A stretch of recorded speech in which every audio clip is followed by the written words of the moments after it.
bienvenue à la Critique Excellente pour cette review du chapitre 82 ou 3, chapitre de Dragon Ball Super. Beaucoup de gens vont être déçus, je pense bien, mais moi, d'emblée de jeu, je pense que c'était probablement l'un des meilleurs 5 derniers chapitres qu'on a eu. J'avais beaucoup peur avec le titre, hein? Paddock contre Gaz, comme ah ok, encore de la baston. Mais finalement, le titre est un peu mensonger. On dirait que c'est plus le prochain chapitre qui va s'appeler comme ça. Ou au final, en fait, c'est comme la continuité du dernier chapitre qui avait un titre différent. En tout cas, peu importe. Il n'y a pas tant de baston dans ce chapitre-là, heureusement. On a l'impression d'avoir du 45 pages, qu'il y a beaucoup de stock. Et j'étais surpris, comme je me disais, bon, ben là, on doit vraiment arriver au cliffhanger de fin. Pas encore. Donc, il y avait plus à boire et à manger dans ce chapitre-là. Et essayons de continuer dans le positif pour finir sur la note négative. J'ai bien aimé le tour de passe-passe de Goku. Au début, c'est pas vraiment une technique en soi, c'est juste d'aller d'endroit en endroit. Mais quand on va éventuellement, par un heureux hasard, on va s'entendre, localise la puissance de Whis, on présupposait beaucoup que bon, il va retourner, ben, moi c'était sur Terre, d'autres, on va voir Freezer ou Broly. Non, aucune de ces trois options, finalement, ben, c'est Whis qui va réussir à rencontrer. Mais pas pour que Gaz se frite contre quelqu'un d'autre. Jusque là, Goku dit bon, ben, il va montrer sa supériorité réelle sur la technique en utilisant le déplacement instantané de façon successive et si rapidement que Gaz comprend juste pas trop ce qui s'est passé. Donc c'était beau, ça mettait vraiment en valeur Goku à mon avis. Par contre, faut le redire, ça a déjà été dit dans le passé, je le redis à nouveau, l'idée que tu es le plus fort de l'univers et que ça vient avec une connaissance de technique, mais que tes connaissances des techniques soient inférieures à d'autres gens, ça n'a pas de sens. Comment peux-tu être le plus fort si finalement tes connaissances de technique sont pas au tip top, hein? Je veux dire, au final, c'est comme si Gaz ne savait pas voler et qu'on dit qu'il est le plus fort de l'univers, donc il a appris finalement à voler, mais que sa technique de danse de l'air n'est pas incroyable. Ça n'a pas de sens. Mais bon, le vœu à la base, ça n'avait pas de sens, donc c'est pas très surprenant. Aussi, je pense que malheureusement, ça finirait probablement les points positifs de tout ça. Quoique j'avais quand même bien aimé le fait que Gaz s'enfuit vers la planète céréale en volant. Ça peut paraître un peu surréaliste, mais Jiren, on avait brièvement mentionné ça lors de son apparition, était capable de le faire. Donc on voit qu'il est probablement du même agabi. On se rappelle qu'il est le plus fort Gaz de l'univers, mais c'est l'univers 7. Donc c'est pas inter-univers. Donc est-il maintenant aussi fort, plus fort que Jiren? Au moins, c'est un bel écho. J'ai pas sans apprécier. J'ai bien quand même apprécié ça. Par contre, qu'il puisse être à ce point-là rapide en 20 minutes, là j'ai peut-être des petits bémols, mais bon. Et allons-y maintenant peut-être dans les points plus négatifs, parce que quand même, il y a du bon et il y a du mauvais. L'idée que finalement, le plan de Goku, bien que j'apprécie l'ingéniosité derrière ça et ça va le mettre en valeur, bah au final, c'était vraiment juste pour éloigner Gaz. On règle pas le problème, on fait juste, comment dire, retarder le tout d'environ 20 à 30 minutes. Et il n'est pas allé sur Terre pour se faire soigner ou rien d'autre. Donc c'est encore Monato qui ne soigne pas très bien, qui doit s'occuper de les soigner. Il n'a pas le temps en 20-30 minutes. D'autant plus qu'on sait que Dende, qui était particulièrement doué, avait de la misère à guérir complètement l'énergie de Goku et Vegeta trop rapidement. Lui, ben, il est encore moins doué que ça, donc qu'est-ce qui va se passer? On dirait vraiment que pas trop le choix, faut que Goku réapprenne pour la 3e fois, je crois bien, vraiment à utiliser l'Ultra Instinct ce coup-ci. C'est un peu lourdingue, encore une fois, transformation, concept de merde. Et là, on dirait que peut-être que ça va être... on se demandait que en quoi le flashback Paddock Gaz allait nous permettre de savoir comment vaincre Gaz, d'autant plus que ça semblait être réglé. Finalement, peut-être pas, mais finalement, peut-être qu'en fait, ça va servir à faire un déclic chez Goku pour qu'il puisse débloquer l'Ultra Instinct. Peut-être. Encore une fois, en quoi c'est vraiment pleinement cohérent, en quoi... Parce que oui, je le dis, il faut que tu apprennes qui tu es réellement. Puis là, c'est comme si on allait dire que ces racines saïennes étaient vraiment si importantes que ça, alors que c'était pas vraiment le message, je trouve, envoyé dans Dragon Ball normal du nom, premier du nom. Donc, il y a ça, finalement, que le plan de Goku, j'apprécie le déplacement instantané, mais à quoi ça nous mène? On est encore pris dans la même situation, c'est encore le Goku Vegeta Show, particulièrement le Goku Show. Est-ce que Gaz il pourra pas se faire soigner pour être rétabli à temps? Il faut vraiment une intervention extérieure pour le soigner, mais il n'y a rien. Donc, comment est-ce que cet arc-là peut se conclure? Aussi, j'avais peur au courant du chapitre, mais finalement, il a pensé Goku que pendant qu'il était parti, forcément, les Eaters allaient défoncer la gueule à Vegeta et aux autres. Et c'est ce qu'ils allaient faire, mais ils prennent vraiment leur temps. Vraiment.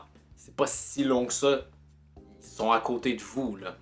Et là, on pourra me dire que ben, Goku et Vega se sont juste déplacés de façon instantanée. Ça a pris au mieux 30 secondes. L'enjeu, c'est que non, il y a des petits temps morts qui, honnêtement, aussi m'ont fait un peu grincer des dents quand ils sont dans la prison intergalactique. Hein? Pourquoi pas? Je me suis dit, bon, ben, qu'est-ce qu'on va en faire? Tout ça pour que des prisonniers ont déjà vu Gaz à l'époque et lui disent, ah oui, la dernière fois qu'on a vu, hein, tu t'étais pissé dessus. C'était un peu de l'humour pipi-caca qu'on pouvait peut-être un peu retrouver au début de Dragon Ball. Hein. Toriyama, ça lui plaisait. Mais on n'avait pas vraiment vu ça dans Dragon Ball Super. Donc, sérieusement, sans vouloir faire de jeu de mots, ça faisait tâche. Surtout qu'on passait beaucoup de temps là-dessus. Comme, t'as Gaz qui, au lieu de juste... Il peut les tuer super aisément, là. Fait juste dire, non, je me suis pas uriné dessus. Ah oui, pourtant, blablabla. Puis là, finalement, on apprend que oui, il s'est bel et bien pissé dessus parce qu'il n'avait pas été aux toilettes depuis un bon bout de temps. Et d'avoir Goku de dire comme, ah ben finalement, tu t'es vraiment pissé dessus. Tout ça pourrait être, on dirait, une transition très maladroite vers le fait que Goku va un peu semer peut-être les graines de la discorde, comme, hey, t'as confiance en ton frère, mais peut-être que tu devrais pas. Après tout, j'avais un frère, puis il a voulu me tuer. Donc ça, c'est intéressant, mais cette espèce de transition qui prenait beaucoup de temps, et qui justement, techniquement, laisse le temps aux 8 heures pour aller tuer Goku et Vegeta les autres. Vegeta, Goku est pas là, hein. Vegeta et les autres. C'était pas incroyable. Aussi quand ils se téléportent, puis que je suis pas sûr, est-ce que c'est de la terre ou du fumier que Gaz se fait mettre dessus? Peu importe. Et Goku fait comme, ouais, tu peux aller te laver là-bas et après on va prendre le combat. Ça aussi, c'était vraiment une remarque un peu Goku débilesque. Goku est capable d'aller dojo son adversaire. Il aurait pas dit ça à Freezer, par exemple. Parce qu'il sait que ça fonctionnerait pas. C'est là l'enjeu, on dirait que c'est comme du gag dans un arc qui se veut très Dragon Ball Z-esque. Donc les gags, ça marche moins bien. L'arc Boo, je trouve, réussissait mieux à ingérer son humour dans la situation. Ici, pas. Ça marche pas, je trouve, honnêtement. Et aussi, il faut le soulever, je le redis à nouveau, les hitters hors gaz, alors qu'ils sont techniquement très vincibles, sont juste oubliés. Goku revient, hein, il a le champ libre.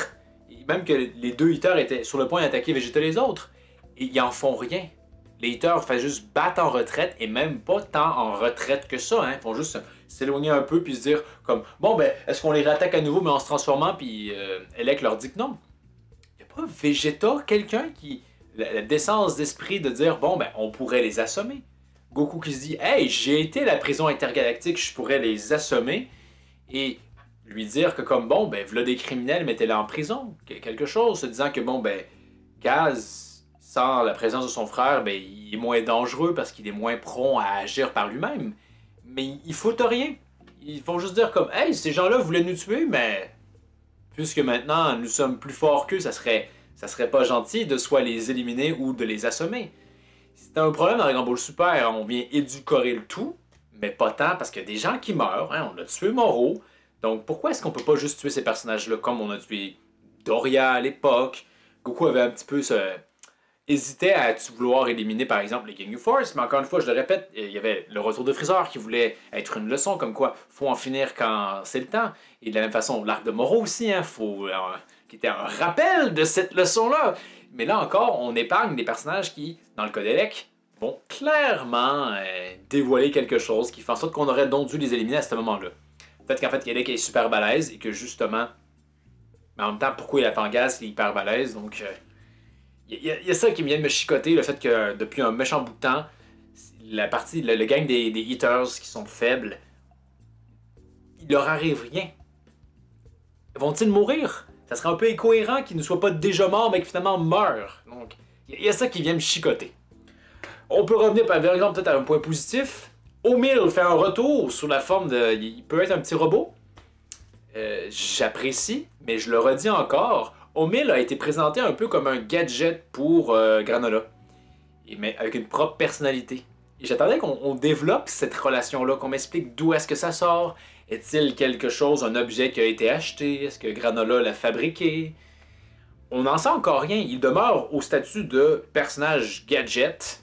Et ça fait en sorte qu'on ne peut pas pleinement s'investir là-dedans. Je me dis comme, ok, est-ce qu'il finalement il est vraiment important au récit?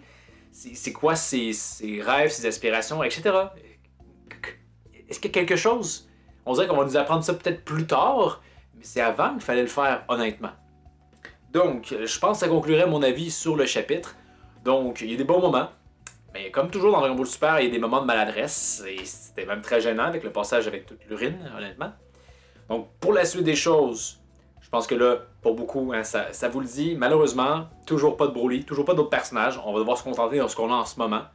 Est-ce que le prochain chapitre, c'est vraiment juste Goku qui débloque finalement l'Ultra Instinct avec les révélations sur le combat Gaz-Bardock? À voir. D'ailleurs, ça peut être intéressant de soulever, mais je me rends compte qu'en fait, c'est une des rares fois dans Dragon Ball hein, qu'on a présentation de combats qui ont des niveaux complètement différents. Hein. Bardock Gaz, c'est digne des débuts de la saga Namek, et on a pourtant là des combats qui sont censés être au paroxysme de puissance, et on le ressent pas tant. Il y a là que c'est un peu comique si on veut. On me dira que bon, à l'époque, si on avait comparé Saga Freezer avec Saga Cell, peut-être que cet écart-là ne paraissait pas tant que ça non plus, mais là c'est en juste position, donc ça jure encore plus à mon avis. Mais vous, qu'est-ce que vous avez pensé du chapitre? Êtes-vous déçu que Broly, Freezer ne soit pas là? En fait, qu'il n'y a pas de nouveaux personnages qui intéressent juste vraiment dans ce récit-là. Donc faites-moi en part dans les commentaires. Et comme j'avais dit la semaine passée, mais que l'horaire de sortie fait en sorte que...